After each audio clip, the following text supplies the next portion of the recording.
Boa noite. Boa noite, gente. Vocês estão bem? Graças a Deus. Queridos, nós vamos continuar conversando sobre esse tema que nós iniciamos semana passada, e é o tema Estamos em Guerra. E nós temos falado a respeito da realidade da batalha espiritual. Nós estamos falando a respeito de uma guerra, nós estamos falando a respeito de uma armadura, a qual nós somos orientados pela palavra de Deus a vestir. E, para quem não estava aqui semana passada, resumindo, nós estamos falando a respeito de uma guerra entre mundos, uma guerra espiritual, onde existe um inimigo que está muito empenhado e ele tem por objetivo destruir a sua vida. O objetivo deste inimigo é destruir a sua vida. De que maneira?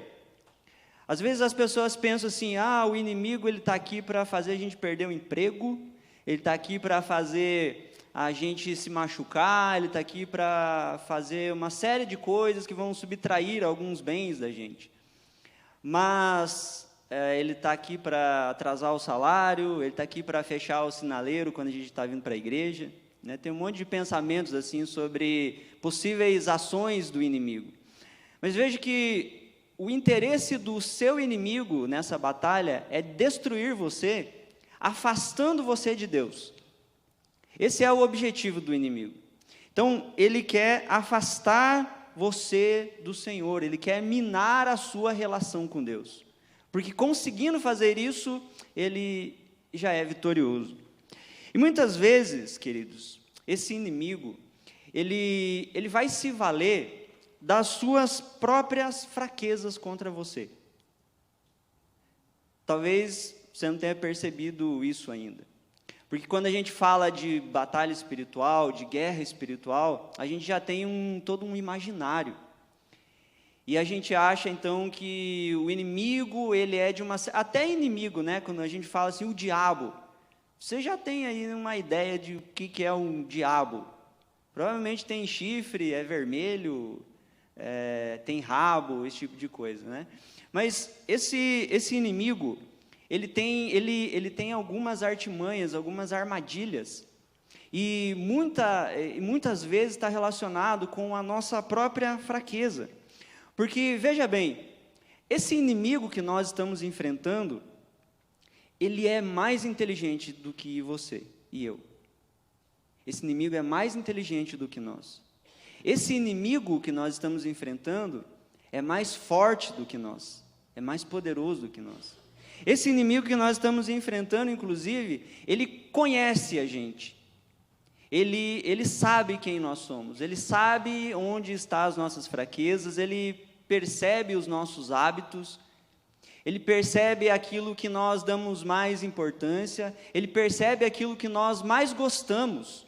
E às vezes aquilo que nós mais gostamos acaba sendo um instrumento, uma ferramenta para nos iludir e nos afastar do Senhor. Por vezes, esse inimigo, para te afastar de Deus, ele vai mexer com o seu orgulho. Ele vai mexer no seu orgulho. E por causa do seu orgulho, você não vai perceber que está sendo atacado por este inimigo. Para muitas pessoas, esse inimigo vai se valer do egoísmo. A ideia de uma vida centralizada em si mesmo. A ideia de uma vida que não envolve partilha, não envolve dividir, não envolve outras pessoas. E por vezes o egoísmo vai fazer você se afastar do Senhor. Em alguns casos, esse inimigo se vale da luxúria. Ele vai fazer você se distrair com a luxúria, com essa coisa, e hoje isso é um mal, infelizmente, bem mais comum do que a gente gostaria que fosse.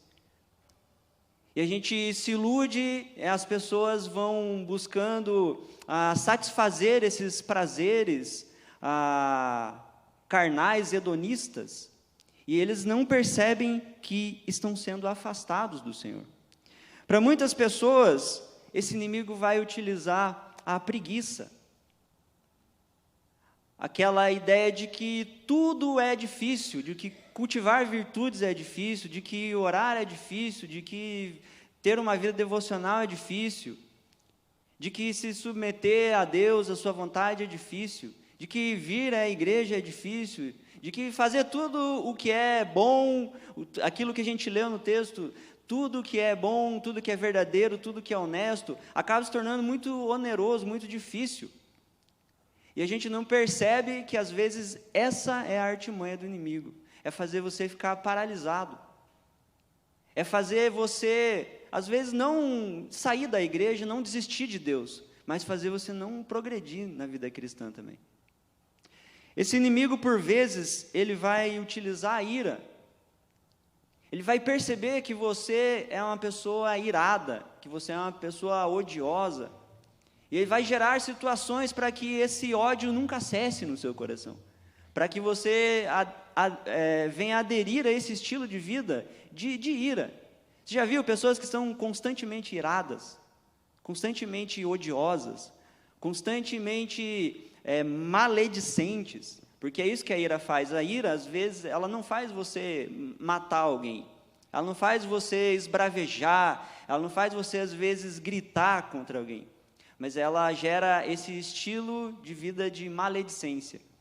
É aquela ideia assim, o povo no deserto, e quando a gente vê a palavra do Senhor, os profetas falando, como é que era a manifestação de ira? Por vezes ela era violenta contra os profetas do Senhor, eles eram mortos, né? O próprio Jesus foi morto, mas aquilo que fomentou a ira do povo, que gerava a violência, não foi uma ira explícita. É aquela ideia assim de que você está contrário a Deus. Judas fez isso. Judas não esbravejou, Judas não gritou com Jesus, Judas não manifestou essa sua ira contra as coisas de Deus, contra o que era correto. Ele agiu de maneira prudente, mas ele agiu guiado por essa contrariedade à vontade do Senhor. E isso gera, né, hoje nos nossos dias, no Antigo Testamento a palavra é murmuração, né, no Novo Testamento a palavra utilizada é maledicência. É um estilo de fala maléfica, é uma linguagem maligna. E, por vezes, essa linguagem maligna já tomou conta e já domina a vida de muitas pessoas. E, nesse sentido, o inimigo foi eficiente no seu ataque. Então, a ideia de usar as próprias fraquezas, ela está relacionada a essa ideia de que o inimigo, preste atenção nisso, ele vai usar os seus amores desordenados. Os seus amores desordenados para que você substitua Deus por algum ídolo que vai te trazer paz, alegria e satisfação.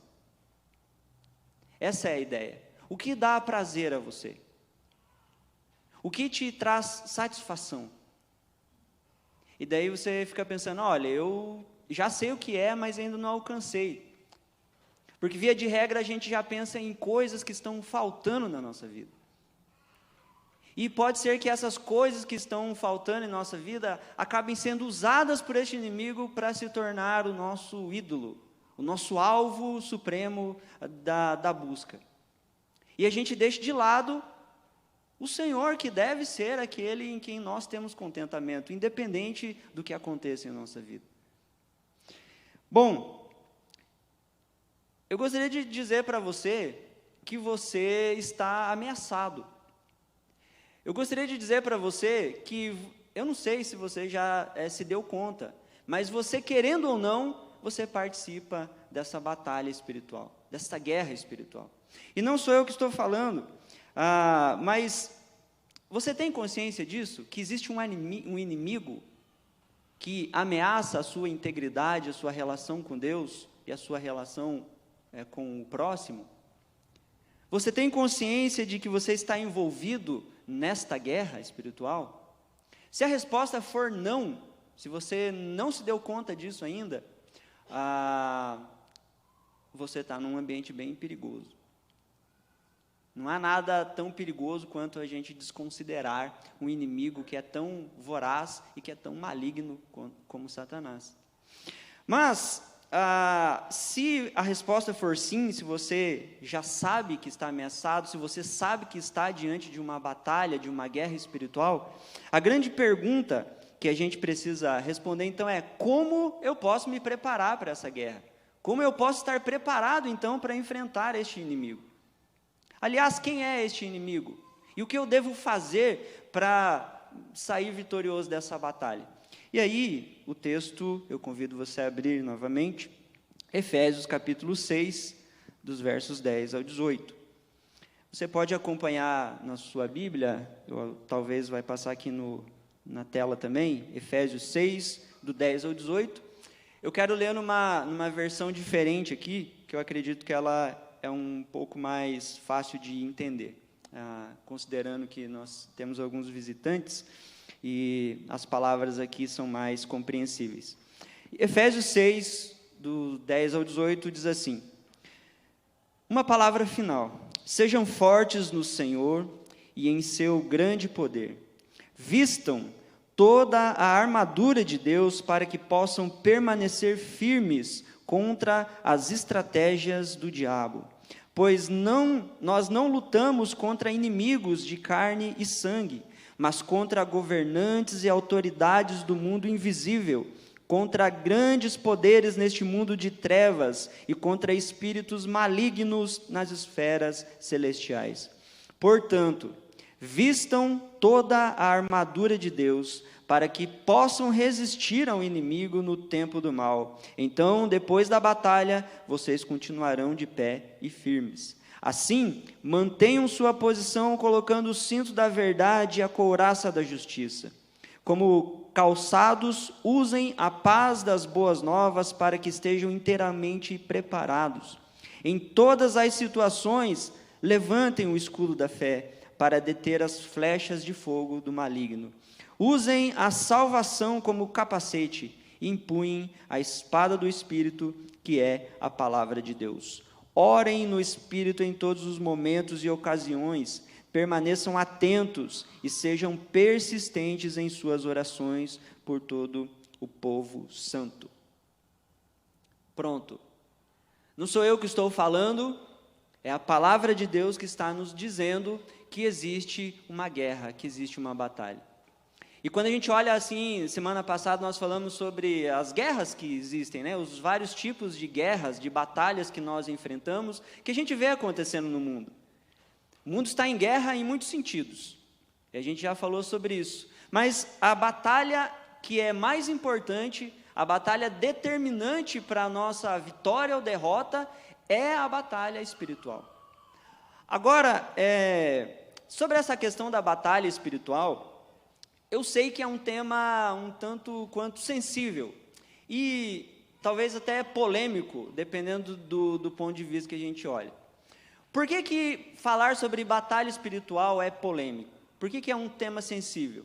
Porque, gente, isso acontece muito por conta dos extremismos. A gente tem visões extremas sobre a questão da batalha espiritual.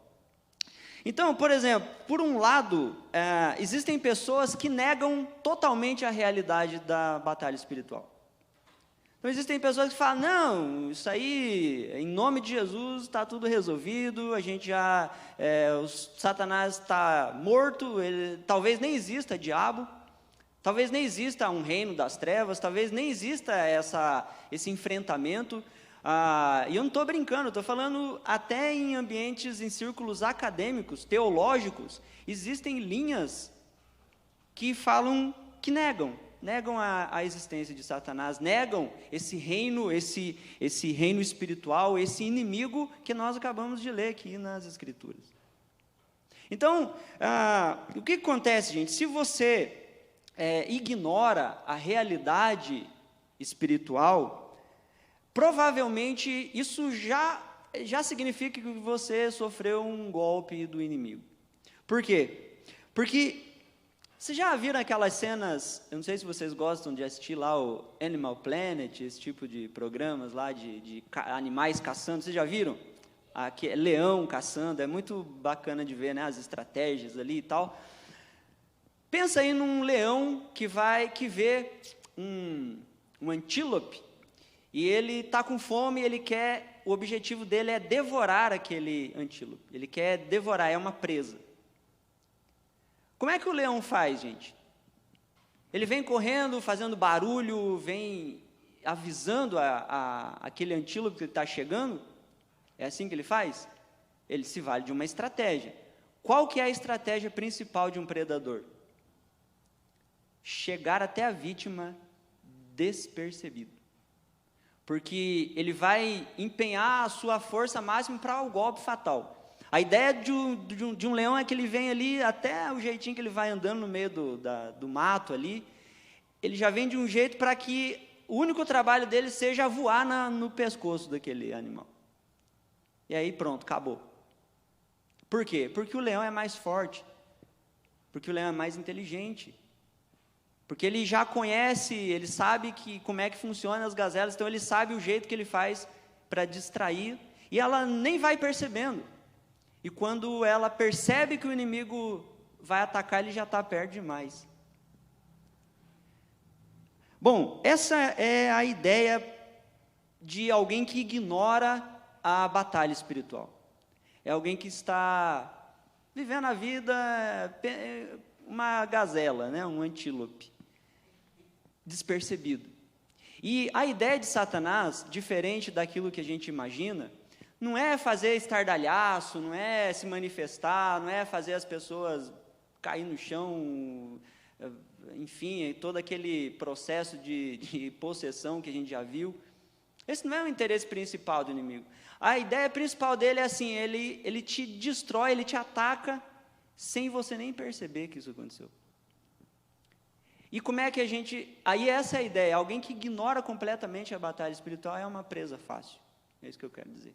Mas por outro lado, gente, também tem o extremo das pessoas que supervalorizam, ou melhor, hipervalorizam a batalha espiritual. De tal maneira que tudo é resultado de ataque, tudo é atribuído para a ação de Satanás, enfim. Ontem, na conferência, né, o reverendo Mauro Meister, que foi um dos palestrantes, ele estava falando, ele lembrou de um livro, né, que Esse Mundo Tenebroso. Alguém já viu esse livro? Do Frank Peretti. Para quem conhece um pouco o meio pentecostal, esse é um clássico, né, da batalha espiritual. E esse livro, Esse Mundo Tenebroso, e um outro livro chamado Ele Veio para Libertar os Cativos, da Rebecca Brown. Então, esses livros, eles apresentam uma realidade de que tudo é demônio, tudo é batalha espiritual, qualquer coisa, gente. Se faz um barulho aqui, ó, arrebentou a corda do Juninho aqui na hora do louvor, do violão. Sabe quem foi que arrebentou a corda dele? Se você for desse extremo aqui, você vai falar, foi Satanás que arrebentou. Não foi o Juninho que não cortou a unha lá e arrebentou a corda lá. Então, gente, existem esses extremos e parece que a gente tem que optar por um dos dois. Ou a gente acha que tudo é demônio e que a gente não tem responsabilidade e que a gente está num ambiente onde a gente vai ser destruído de qualquer forma, ou a gente está num ambiente que a gente nega tudo isso. E esse é o grande problema. E aí, a ideia é assim, como é que eu escapo desses extremos, então? Como eu escapo disso? E aí, nós falamos isso semana passada. Sabe como você escapa desses extremos? Cingindo os vossos lombos com o cinto da verdade. A verdade revelada é verdade objetiva. E é essa verdade revelada que deve ser o nosso cinto, ou seja, é aquela parte da armadura que segura toda a armadura, que sustenta a armadura, que dá firmeza para a armadura. Toda vez que a gente está diante de extremos, a gente precisa ir para a verdade. É isso que o apóstolo Paulo ensina. Bom, ele fala também sobre a justiça. Ele fala que essa verdade é uma verdade transformadora. Porque no momento em que nós vestimos a armadura, nós deixamos de ser uma pessoa comum, a gente passa a ser um soldado que defende uma causa, que representa uma causa, que tem posicionamento, que tem um lado agora.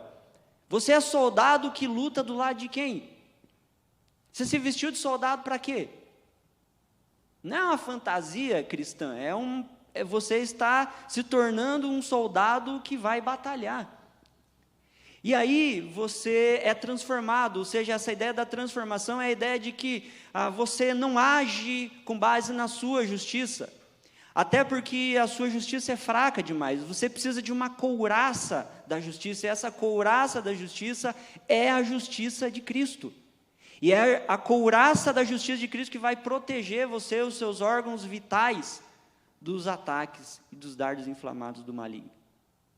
Então, o ponto aqui agora, hoje, eu quero destacar para nós, em dois pontos breves aqui, o versículo 15. Porque o versículo 15, ele segue falando sobre a armadura, ele diz: calçai os pés com a preparação do evangelho da paz. Calçai os pés com a preparação do evangelho da paz. E eu chamo a tua atenção para o seguinte, lembrem-se, o apóstolo Paulo está preso, ele está escrevendo uma carta para a igreja de Éfeso, e ele está falando sobre a vida cristã, sobre os relacionamentos, sobre como o cristão deve se posicionar no mundo, frente às várias áreas da vida. Ele passa recomendações e daí ele percebe que ele precisa trazer um alerta. E ele está ali na cela e ele olha para fora e ele vê um guarda, ele contempla um soldado romano. A imagem que Paulo tem diante dele, ao escrever essa passagem, é um soldado romano. E aí, nesse ponto do versículo 15, o que acontece? O apóstolo Paulo, ele começa a olhar para aquele soldado e ver as partes da armadura que compunham, todo aquele conjunto que protegia o soldado. E agora ele vai baixando os olhos e ele olha para o pé, que é um ponto que talvez a gente nem considerasse muito, A gente olha a armadura, quem lembra aí do que cor que é o pé dos seus heróis aí, por exemplo, Você vê as armaduras, que cor que é o pé, que cor que é a bota do Capitão América, do Homem de Ferro, do Batman é fácil porque é tudo preto, Mas nem sei se é preto também, é preto. Mas o pé é algo que a gente, às vezes, não repara muito, Não é algo que a gente repararia. E talvez a gente fique pensando até assim, eu pensei nisso, Quando eu olhei para essa ideia aqui, do Paulo olhando para o soldado e chegando lá no pé, e aí ele fala assim, bom, o pé a gente sabe que tem alguma coisa no pé do soldado. Mas aí o apóstolo Paulo fala que no pé, esse pé, o que está protegendo o pé do soldado, ele chama assim, vocês na batalha espiritual também precisam ter uma armadura. E a sandália é o evangelho. Eu fiquei pensando, nossa, mas, poxa, Paulo, o evangelho, você vai colocar lá embaixo, na sola do pé de um soldado? O evangelho merece um lugar de destaque, Por que o evangelho não é o capacete, que está mais acima, enfim, Mas a ideia aqui, gente, é a gente pensar nessa ideia da sandália. Vamos lá. O primeiro ponto que eu gostaria de levantar é que para um soldado romano, a sandália, ela representa segurança. É isso que eu queria que você pensasse. Para que serve uma sandália na armadura? Segurança. Era muito comum, nas guerras antigas, se você pesquisar, você vai ver que uma das táticas, de batalha, uma das estratégias, que os inimigos tinham, uns com os outros quando eles iam batalhar, era que eles escondiam no campo de batalha galhos pontiagudos, porque nessa época e épocas anteriores não existiam assim, fábricas de sandálias, de tênis, não existiam fábricas, era tudo manual, coisa, e muitas das guerras que a gente vê, às vezes o pé estava desprotegido de muitas formas, às vezes até acontecia descalço.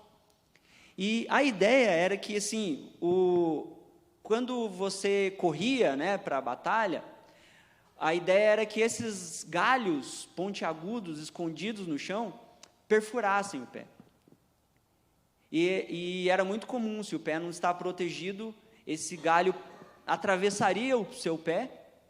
E pronto, imagina que você está numa batalha e agora o seu pé foi ferido, né, por uma estaca, por um galho, por alguma coisa.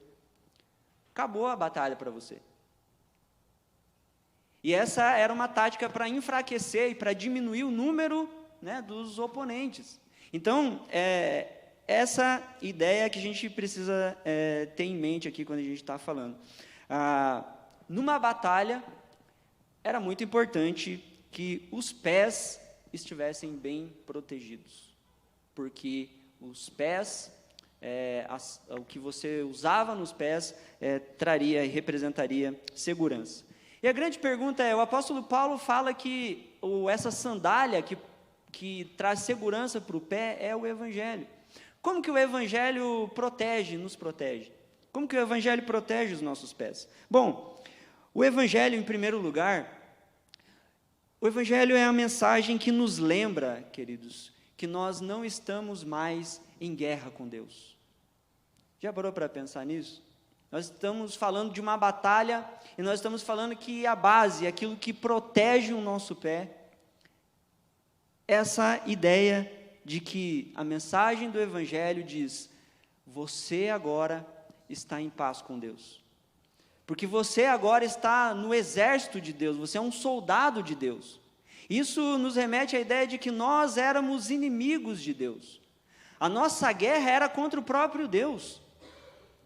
Agora, o Evangelho fala, por meio de Jesus Cristo, por meio do sangue de Cristo, nós temos paz com Deus. Poxa, se você perceber que você não está mais em guerra contra Deus, mas que agora Deus está favorável a você, isso não traz segurança para o seu coração? Que segurança maior nós podemos ter do que saber que nós temos paz com Deus?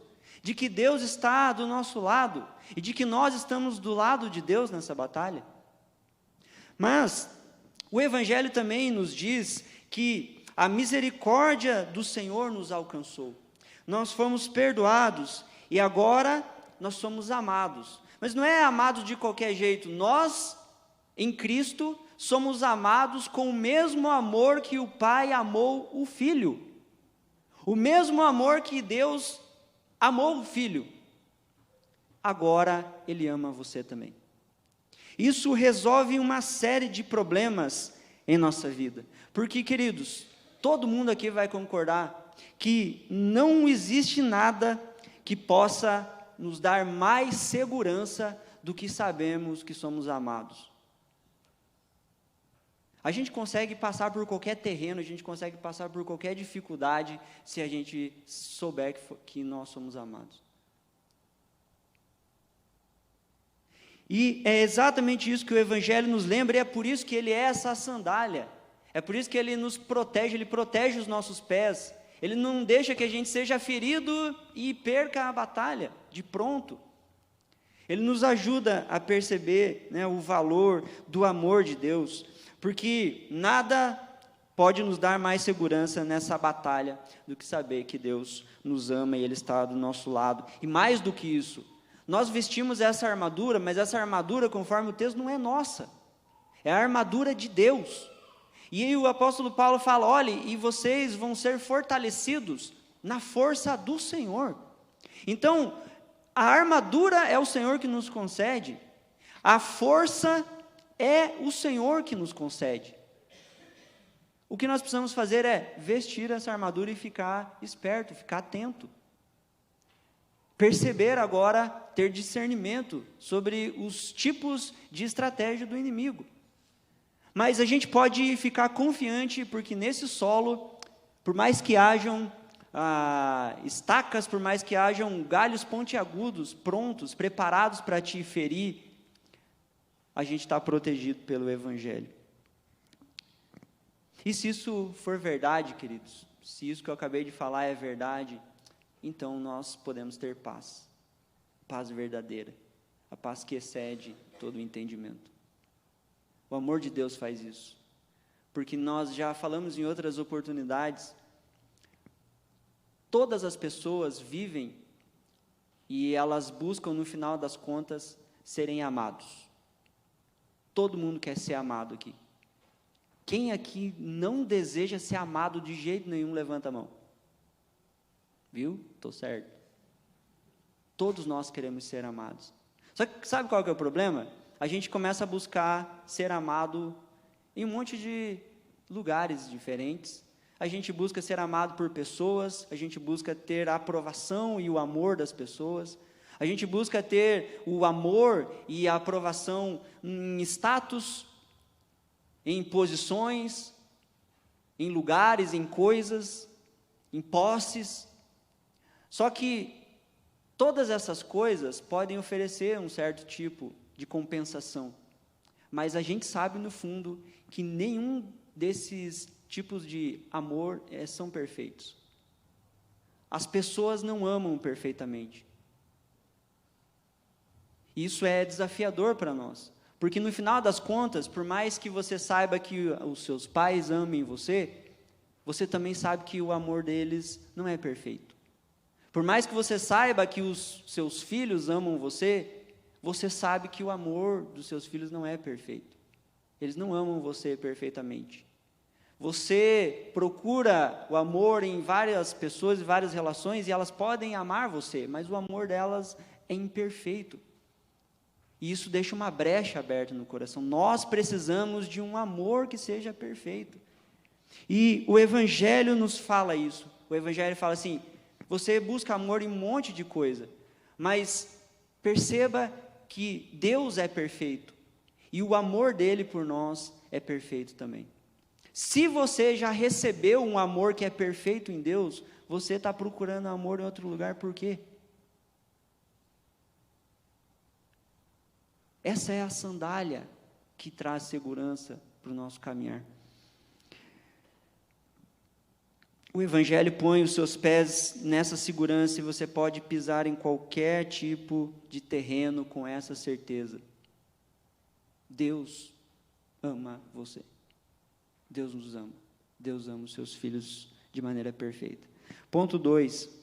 As sandálias também, elas representam mobilidade. Então, as sandálias representam segurança para os pés, mas elas também representam mobilidade. Para além dessa proteção, as sandálias elas davam aos soldados a capacidade de avançar.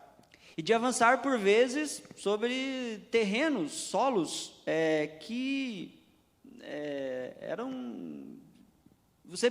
não era assim, não tinha aquelas estradinhas, né, aquela calçada, os soldados vão andando no asfalto, eles vão andando na rua. Tinha que desbravar. Os terrenos eram irregulares, escondiam coisa ali. E a ideia de ter uma sandália é porque... Quem já derrubou um copo aqui quando estava lavando louça, estava descalço e derrubou e quebrou alguma coisa perto? Isso acontece com vocês também, né? E aí quebra aquele copo ali, estilhaça. E aí você está descalço ali. Você sai de qualquer jeito?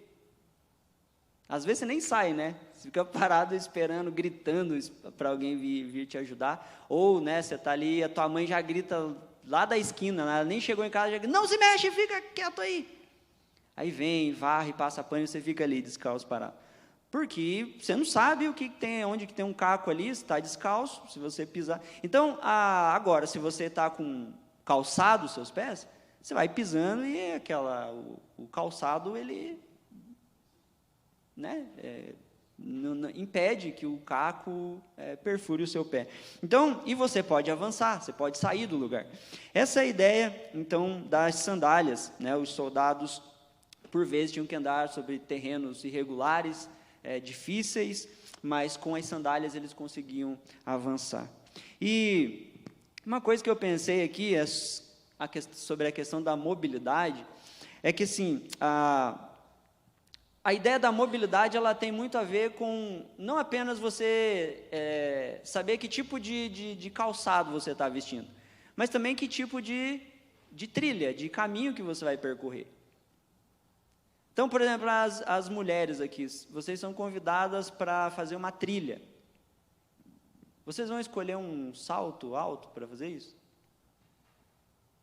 Algumas acho que tem, capaz que escolha, né? Só vou levar, né? E leva uma malona cheia de coisa. Mas você vai fazer uma corrida, né, Fabiano? E aí o Fabiano vai fazer uma corrida de 40 quilômetros, que não dá para acreditar que um homem desse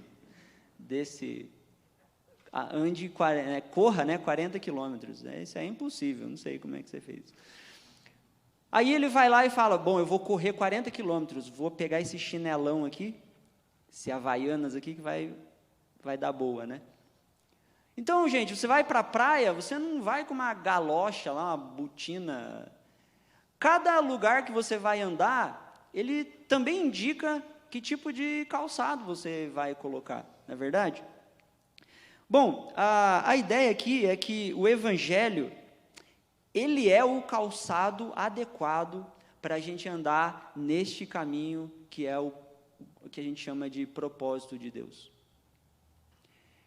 Há um caminho a ser trilhado, há um reino que precisa avançar, e para a gente avançar esse reino nós precisamos de mobilidade, nós precisamos percorrer um tipo de solo, mas esse tipo de solo é um tipo de solo que é espiritual, mas Deus conhece esse solo, Deus já percorreu esse caminho, e aí Deus fala assim para a gente, olha, o solo espiritual que vocês vão percorrer precisa de um tipo específico de calçado. Sabe o que vocês vão vestir? A sandália do Evangelho. Ela vai dar para vocês a mobilidade, para vocês andarem nesse tipo de trilha espiritual. É isso que nós aprendemos aqui.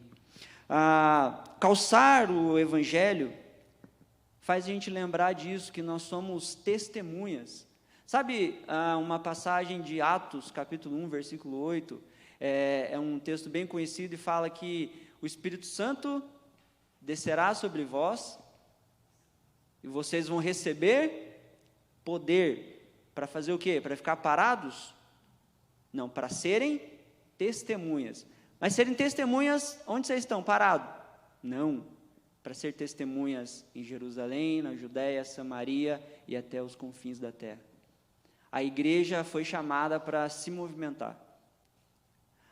A sandália do Evangelho nos protege, ela nos dá segurança, mas a sandália do Evangelho também, ela é a única apta para o tipo de terreno que a gente vai percorrer na vida cristã.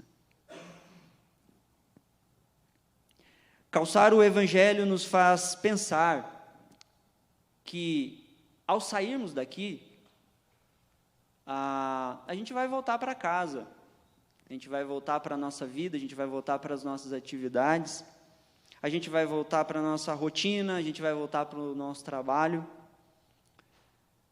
Mas não só isso, nós vamos para esses lugares com uma consciência diferente. Agora que nós entendemos que nós estamos numa guerra espiritual, agora que nós entendemos que nós vestimos uma armadura, e agora nós não somos meras pessoas vivendo a vida, agora você vestiu uma armadura porque você é um soldado de Cristo, você é um soldado de Deus, você está nessa guerra. E aí a gente percebe assim, nós vamos voltar para a nossa realidade, mas não para a nossa realidade só porque ela vai acontecer. A gente volta para as nossas realidades, para a nossa casa, para o nosso trabalho, conscientes de que nós temos uma missão. A missão de nós sermos testemunhas. É assim que nós avançamos o reino de Deus, é assim que a gente luta essa guerra espiritual. É levando essa mensagem da paz, onde quer que a gente esteja. E sem essa sandália do Evangelho, nós vamos ficar parados, queridos. A gente vai se assustar com o solo.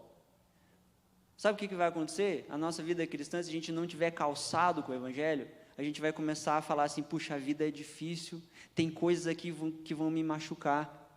Eu não vou avançar porque eu vou furar o pé ali. Eu estou desprotegido e aí aquilo vai me machucar. Eu vou cair naquele buraco, eu vou ser surpreendido por algo que vai me ferir então, para não ficar ferido parado, eu prefiro ficar parado não ferido.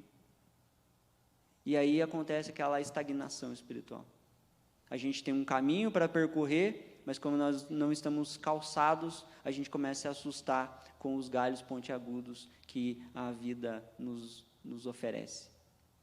E mesmo sabendo que às vezes isso é uma estratégia do inimigo, que ele escondeu ali essas coisas para nos ferir, a gente não consegue progredir, a gente estagna. E a ideia aqui é que nós precisamos nos movimentar. E como é que a gente anda, então, num solo assim, vestindo as sandálias do Evangelho? Sem a sandália do Evangelho, nós vamos parar. Nós vamos ficar parados diante das ferramentas, né, das armadilhas do inimigo. E nós não vamos ficar focados na missão. E esse é um grande ponto. Às vezes a gente sabe, por vezes acontece isso. A gente sabe da nossa missão. Todos aqui responderam. Nós estamos aqui para sermos testemunhas. A gente está aqui para aprender e para a gente sair daqui e viver a vida cristã, anunciar o Evangelho, convidar pessoas para Cristo. Mas a gente sabe também que tudo isso daí é um terreno muito desafiador. E aí o que a gente faz? A gente às vezes abre mão da nossa missão, que a gente sabe que já recebeu, a gente sabe que é soldado e a gente tem que avançar, mas a gente prefere não avançar na missão, porque o medo de se ferir é maior. E para a gente vencer isso, né, a gente precisa estar calçado com o Evangelho. Queridos, eu encerro aqui e queria trazer algo para a gente pensar aqui. Ao longo da história da igreja, a gente ouve muito falar sobre os mártires, né? A igreja, ela se compôs, ela se desenvolveu, porque Deus chamou pessoas, soldados, que trilharam essa batalha da fé, que andaram, fizeram esse percurso, que vestiram, né, essa armadura. E a gente olha para esses mártires e alguns, né, se destacam. Essas testemunhas de Cristo que morreram por causa dessa mensagem do Evangelho. A gente tem, né, as perseguições dos profetas, aqueles que foram arautos do Senhor, né, foram mortos por pessoas que eram contrárias à ideia de Deus. Nós temos o próprio Senhor Jesus Cristo, que aparentemente foi derrotado pelo inimigo ao ser condenado injustamente, ser assassinado, ser morto. Mas aí há essa noção do Evangelho que fala que Cristo ressuscitou, e aí todas essas benesses que nós já citamos agora é nossa por mérito de Jesus. Mas ao longo da história ela foi se compondo por mártires. Jesus morreu, ele deixou os seus discípulos morreram, eles deixaram discípulos que também foram mortos, e uma série de nomes de pessoas a gente poderia citar, que foram esses defensores do Evangelho. E é interessante assim que, sabe uma coisa que todos eles têm em comum? Todos eles têm em comum, é que todos eles andaram por este solo do sofrimento. Todos eles andaram e precisaram desbravar sobre terrenos difíceis. Tiveram que enfrentar ciladas, armadilhas no meio do caminho. Esses mártires, essas testemunhas de Jesus, eles foram atacados por dardos inflamados do maligno. Assim como é no nosso caminho também, assim como é a nossa vida. Esses mártires, essas testemunhas de Jesus que fizeram o Evangelho chegar até nós, têm isso em comum: sofrer, precisaram percorrer esse caminho.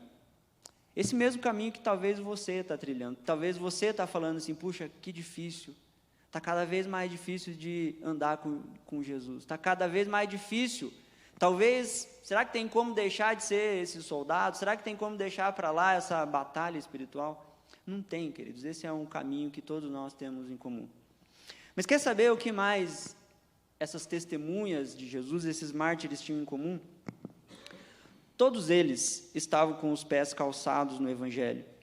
E esse Evangelho, por incrível que pareça, trouxe segurança e paz para todos eles.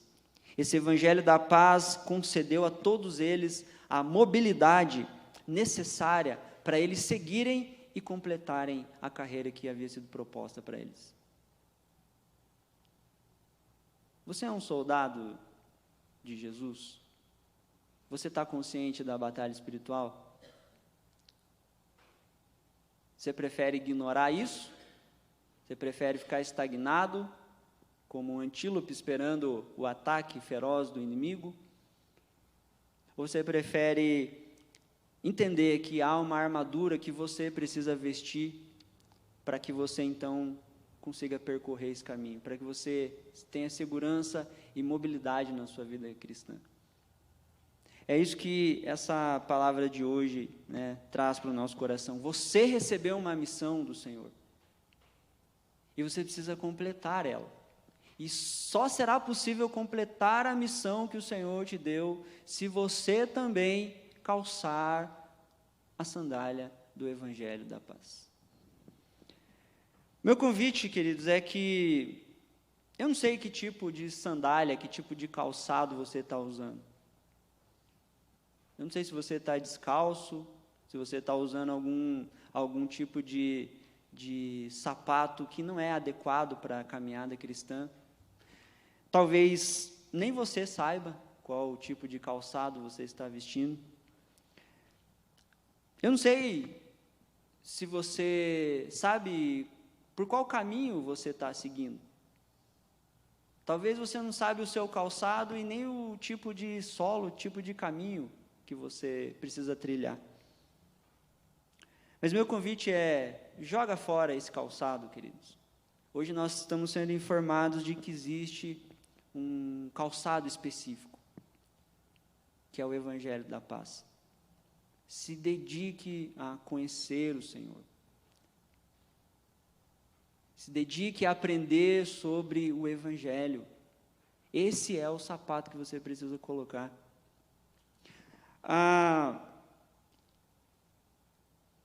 O Evangelho, ele vai dar a segurança que você precisa, mas sabe o que mais que o Evangelho faz? Ele dá o senso de direção.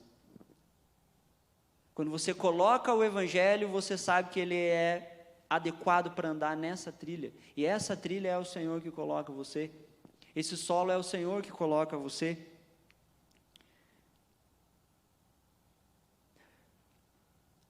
Um dos equívocos, né, que a gente tem, e a ideia do Evangelho, ele nos protege contra ele, é que hoje parece que tudo diz respeito à nossa vida, a como a gente viver melhor, como que Deus pode contribuir para que a minha vida seja boa, como que Deus pode contribuir para que o meu propósito seja alcançado, como que Deus pode contribuir para que os meus objetivos sejam alcançados.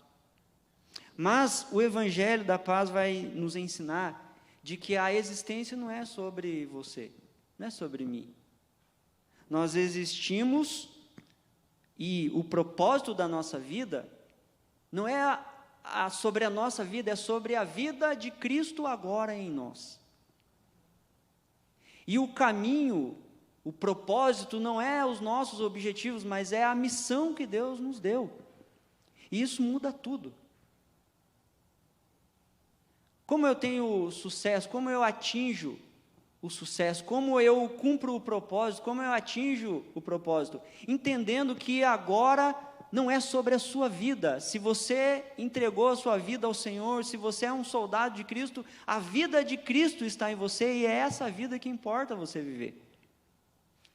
Não é mais sobre para onde você quer ir, onde você acha que está o sucesso e como é que Deus te ajuda a chegar lá. O sucesso está em trilhar e cumprir a missão que o Senhor te deu. Agora, Ele vai estar com você nesse processo, Ele vai proteger, Ele vai te dar segurança aos pés, Ele vai te ajudar a ter mobilidade nesse processo. Porque o que importa não é a nossa vontade, é a vontade do Senhor. E quando a gente tem consciência disso, a gente pode ter certeza que nós vestimos a sandália do Evangelho. o Evangelho da paz. Feche seus olhos. Senhor, nós te agradecemos por sua palavra, Deus, que fala o nosso coração, nos lembra, às vezes, de questões básicas da vida cristã. E nós estamos aprendendo, Deus, mediante essas exposições da sua palavra, que existe uma batalha, existe uma guerra, que existe um inimigo, e que esse inimigo, ó Deus, ele se levanta de várias formas, de várias maneiras, para nos destruir. Mas a tua palavra também nos ensina de que nessa batalha o Senhor está do nosso lado, nessa batalha o Senhor providenciou a nós uma armadura que nos faz estar preparados para essa guerra, que não nos faz fugirmos dela, que não nos faz estarmos estagnados e desatentos, mas que faz a gente estar alerta, que faz a gente estar preparado para enfrentar, ó Deus, os dardos que são lançados contra nós, as flechas, que faz a gente avançar em meio às armadilhas que o inimigo estabelece em nossas vidas. A gente aprende que a nossa luta, ela não é contra pessoas, ela é contra principados, ela é contra os seres malignos que estão nas regiões celestiais, que visam não nos assombrar, não nos assustar, mas que visam nos afastar do Senhor, que visam fazer a gente perder de vista o fato de que nós somos soldados e estamos em guerra. E às vezes a gente não percebe isso, ó Deus, mas a gente não guerreia direito, e às vezes esse inimigo tem prevalecido na área espiritual da nossa vida, às vezes tem prevalecido nos conflitos familiares que a gente enfrenta, às vezes tem prevalecido em meio à comunhão dos santos, às vezes tem prevalecido nas nossas atitudes e comportamentos no trabalho, no estudo, onde quer que a gente esteja. Às vezes fazendo a gente perder de vista o propósito da nossa existência, o porquê nós estamos aqui, o que nós devemos fazer, a levar-nos a entender que se nós não recebemos do Senhor aquilo que a gente quer, é porque o Senhor não nos ama, e todas essas mentiras, elas são vencidas pela verdade, pelo cinto da verdade. Elas são vencidas porque nós estamos com a couraça da justiça que protege o nosso coração, os nossos órgãos vitais, que nos mantém vivos. Ela é vencida quando nós entendemos e vestimos e calçamos as sandálias do Evangelho da paz. Que o Senhor, Deus, por meio do seu Espírito Santo, aplique essa palavra ao coração de cada irmão, que ao refletirmos sobre isso, cada um tenha, ó Deus, a consciência e consiga refletir sobre a sua própria realidade. E que eles entendam, ó Deus, a importância do Evangelho que nos protege, que nos traz segurança, mas que nos dá a mobilidade também para que a gente consiga viver, ó Deus, viver não para nós mesmos, mas para o Senhor e para cumprir os seus propósitos. Nos fortalece, Deus, assim como o Senhor promete na sua palavra. Que busquemos nos fortalecer na força do Senhor.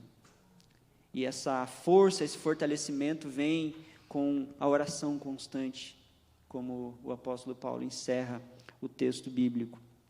Orando em todo o tempo, orando no Espírito em todos os momentos e ocasiões, porque a oração vai fazer a gente se manter atentos e persistentes na vida, Deus. Por isso, abençoe seu povo, abençoe sua igreja, é a nossa oração em nome de Jesus. Amém.